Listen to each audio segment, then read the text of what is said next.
Nous connaissions Téhéran comme nous connaissions Jérusalem. Ces mots, ce sont ceux d'un responsable des services de renseignement israéliens alors que les bombardements contre l'Iran ont débuté il y a bientôt une semaine. Mais en coulisses, les services de renseignement états-uniens et israéliens préparaient l'assassinat du leader iranien l'ayatollah Khamenei depuis des mois, voire davantage. Alors comment est-ce que l'opération d'assassinat de l'homme le plus puissant de l'Iran a-t-elle été menée et comment est-ce que Israël et les États-Unis ont pu le planifier? Salut, c'est Hugo, j'espère que vous allez bien et c'est donc le sujet à la une de ces actualités du jour, disponible sur YouTube et en podcast audio sur toutes les plateformes. Alors aujourd'hui, on ne va pas analyser les raisons ou les prétextes qui ont été avancés par Trump pour justifier cette attaque et qui ont au passage évolué au fil du temps. Ça, on en a déjà parlé il y a 2 jours sur la chaîne. On ne va pas voir non plus la question de la France ou encore de l'impact économique. Dans un instant par ailleurs, on va faire un point sur le bilan humain qui ne fait qu'augmenter et qui inquiète. Mais d'abord donc, on va se concentrer sur les coulisses de cette attaque inédite. Sachant que l'objectif ici évidemment ce n'est en aucun cas de glorifier cette opération ou quoi que ce soit, mais bien d'analyser les faits et ce qu'il s'est passé et comment est-ce que donc tout cela a pu arriver. Déjà pour bien comprendre, il faut revenir rapidement sur les relations entre les pays. Pour la faire courte, en 1979, une grande révolution en Iran, appelée aujourd'hui révolution islamique, a renversé le Shah d'Iran, qui était donc le roi du pays, qui était à l'époque très proche des États-Unis. Cette révolution donc, elle a mis fin à la monarchie, elle a fait tomber bien le pouvoir en place pour installer à la place une république islamique dirigée donc par des religieux. Ce régime que l'on appelle le régime des mollahs, il était dirigé par l'ayatollah Khamenei depuis 1989 et il est connu pour ses atteintes aux droits humains et son importante répression du peuple iranien. En janvier par exemple, des manifestations ont été réprimées dans le sang et ont tué plus de 30 000 personnes selon les ONG. Ce régime islamique, il faut aussi savoir qu'il est très hostile envers Israël et qu'il conteste ouvertement le droit d'Israël à exister comme pays. C'est pourquoi dès 2001, le premier ministre israélien de l'époque avait demandé au chef du Mossad, donc les services de renseignement israéliens, de faire de l'Iran une priorité majeure de ses opérations, et vous allez le voir, c'est un point important pour la suite. Pour revenir à aujourd'hui maintenant, suite aux menaces de Trump depuis des mois contre l'Iran, la question qui semblait se poser surtout pour les États-Unis, c'était de savoir quand frapper. Selon le Washington Post, le mardi précédent l'attaque, Marco Rubio, donc le chef de la diplomatie américaine, aurait par exemple indiqué aux hauts responsables du Congrès américain que le calendrier et les objectifs de l'opération étaient dirigés par le fait que Israël attaquerait, je cite, avec ou sans les États-Unis. L'objectif affiché était de neutraliser au plus vite les hauts dirigeants iraniens, car autrement, les bombardements les auraient poussés à se cacher dans des bunkers quasiment inaccessibles. Cette attaque, elle est complètement contraire au droit international. Et donc, une opportunité s'est produite. La CIA, l'agence de renseignement des États-Unis, qui suivait l'ayatollah depuis des mois, a appris quelques heures avant que plusieurs hauts dirigeants iraniens, dont l'ayatollah, avaient prévu une réunion le samedi 28 février dans des bureaux au cœur de Téhéran, la capitale du pays. Comment est-ce qu'ils ont su ces informations? Je vous en parle davantage dans un instant. Samedi 28 février, vers 9h40 heure locale, des avions israéliens ont alors tiré des dizaines de missiles sur le complexe abritant les dirigeants. Selon un chef d'état-major états-unien, l'armée états-unienne a également ouvert la voie aux avions de chasse israéliens en lançant des cyberattaques qui ont, je cite, perturbé, dégradé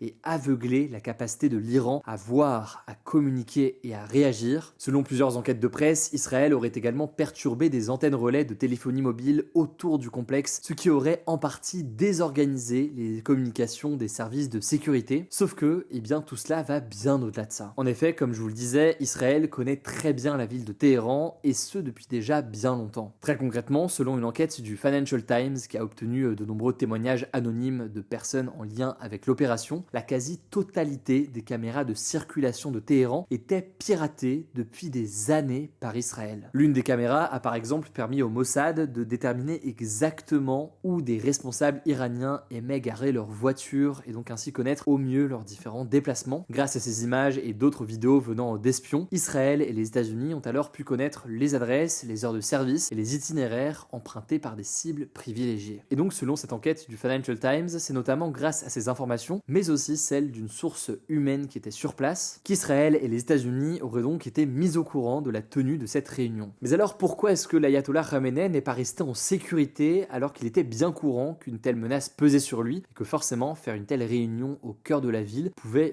être relativement visible. Alors évidemment, on n'a pas encore toutes les informations, par exemple à ce stade, on ne sait pas encore sur quoi porter réellement cette réunion, c'est-à-dire on ne sait pas encore si cette réunion elle était réellement dans un bunker ou alors dans de simples bureaux. Cela dit, plusieurs sources indiquent qu'elle se tenait bien sous terre. Par ailleurs, cette forme de négligence, elle peut poser question, soit sur des failles importantes donc dans la sécurité, soit sur le fait que potentiellement l'ayatollah sentait son heure arriver et souhaitait potentiellement, selon certains, mourir en martyr. Mais tout ça, ce ne sont que des suppositions. En tout cas, à date, on ne sait pas qui sera le prochain ayatollah et en réalité, on ne sait même pas s'il y en aura un prochain. Trump change de discours régulièrement, mais son administration évoque très souvent le fait de faire chuter le régime islamique iranien et Trump semble vouloir avoir son mot à dire sur la personne qui va le remplacer. On suivra donc tout ça alors que les Israéliens, comme les États-Unis, ont annoncé vouloir intensifier les frappes, même si Trump exclut aujourd'hui le fait d'envoyer des troupes au sol. À Téhéran, en Iran, la situation reste extrêmement critique. Et c'était d'ailleurs le point que je voulais faire sur l'Iran, mais aussi sur le reste de la région et tous les pays concernés. Le bilan humain continue à être extrêmement important. Les chiffres sont encore difficiles à estimer et restent extrêmement provisoires, mais ce jeudi, les bombardements sur l'Iran auraient tué plus de 1000 personnes et fait plus de 4000 blessés selon les autorités locales. Les bombardements iraniens, quant à eux, ont causé la mort de 6 militaires états-uniens et par ailleurs, moins d'une dizaine de personnes ont été tuées au total dans les opérations iraniennes au Koweït, Bahreïn, Oman ou encore aux Émirats Arabes Unis, où des dizaines de personnes ont été blessées en tout dans ces pays. En Israël maintenant, une dizaine de personnes ont été tuées et des milliers ont été blessés selon les autorités. A noter qu'en représailles des attaques en Iran, le Hezbollah, qui est un groupe important au Liban, a décidé de frapper Israël. Israël, de son côté, a mené des opérations militaires tuant plus de 200 personnes au Liban, en blessant plus de 700 et faisant près de 80 000 déplacés, selon le ministère libanais de la Santé. La situation au Liban aussi devient chaque jour plus critique. D'ailleurs, ce vendredi, l'agence de l'ONU pour les réfugiés a annoncé que la guerre au Moyen-Orient constituait, je cite, une crise humanitaire majeure, nécessitant une réponse immédiate de tous les acteurs dans toute la région, avec, on le disait donc, de très nombreux civils tués dans tous les pays. Concernant maintenant la question des Français qui sont bloqués dans la région, Jean-Noël Barrot, le ministre des Affaires étrangères, a annoncé ce jeudi soir que 750 ressortissants français avaient été rapatriés depuis le début de la guerre au Moyen-Orient et qu'environ 5000 souhaitent encore rentrer en France. Plusieurs vols sont en train d'être programmés selon le ministère. Enfin, dernière information, on sait que le porte-avions Charles de Gaulle, donc le porte-avions français, est arrivé en mer Méditerranée, davantage à l'est. Il doit encore naviguer plusieurs jours avant d'arriver plus précisément dans la zone où il doit opérer officiellement pour protéger les ressortissants français et les alliés de la France qui sont frappés par l'Iran. Je pense que vous le savez maintenant, mais la situation continue à évoluer très rapidement et donc on vous tient au courant plusieurs fois dans la journée directement sur Instagram. Merci au passage pour tous vos retours sur ces formats, on voit que ça vous aide à suivre ce qui se passe. Le nom du compte, vous le savez, c'est Hugo Décrypte. Je vous laisse avec Léa pour le reste de l'actualité importante du jour et je reviens juste après. Merci Hugo et bonjour à tous. On commence avec cette actu. Donald Trump a renvoyé ce jeudi la ministre de la Sécurité intérieure, Kristi Noem, l'une des principales responsables de la politique d'expulsion massive d'immigrés. Alors selon plusieurs médias américains, le président des États-Unis aurait été irrité qu'elle affirme devant une commission du Sénat puis de la Chambre des représentants qu'il avait approuvé une campagne publicitaire de 220 millions de dollars. Cette publicité, elle visait à inciter les immigrés à rentrer d'eux-mêmes dans leur pays sans attendre d'être expulsés. Pour la remplacer, Donald Trump a choisi Markwayne Mullin, un sénateur américain qui est un fervent partisan de Donald Trump et qui est notamment connu pour sa brève carrière en MMA, un sport de combat. Après avoir passé 10 ans à la Chambre des représentants, donc l'équivalent de l'Assemblée nationale en France,